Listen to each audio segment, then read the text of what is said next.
नमस्कार मित्रांनो, लक्ष्मीच्या पावलांनी या मालिकेच्या पुढील भागात आपण पाहणार आहात.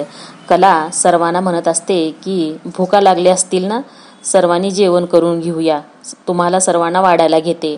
आणि तेवढ्यात सर्वजण जेवायला जायला निघतात तर लगेच अद्वैत येतो आणि तो पण काजल आणि संगीताला घेऊन. कला त्या दोघींना पाहून खूप खुश होते. तेव्हा विचारते, तुम्ही दोघी इथे कशा काय? संगीता म्हणते की अगं कला, जावई बापू आम्हा दोघींना घेण्यासाठी आले होते. तर सरोज रागाने बघत असते.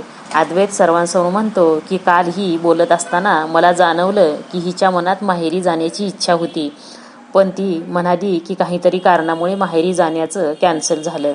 पण मी तिचा नवरा म्हणून शेवटी माझी जबाबदारी आहे ना. डायरेक्ट मी यांच्या घरी गेलो आणि त्यांनाच घेऊन आलो.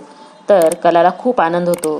तर कला लगेच अद्वैतला म्हणते की आई आणि गुंड्याला घेऊन तू आलास त्यामुळे चांदेकर थँक्यू म्हणून हात पुढे करते आणि म्हणते, जे तू करतोस ते चांगल्या मनाने करतो की काय मला माहिती नाही, आणि जे करतोस ते खूप चांगलं करतो म्हणून खुश होते. मग अद्वैतही कलाच्या हातात हात देतो आणि तिथून निघून जातो. तर असेच मालिकेचे पुढील अपडेट बघण्यासाठी आमच्या चॅनलला सबस्क्राईब करा. धन्यवाद.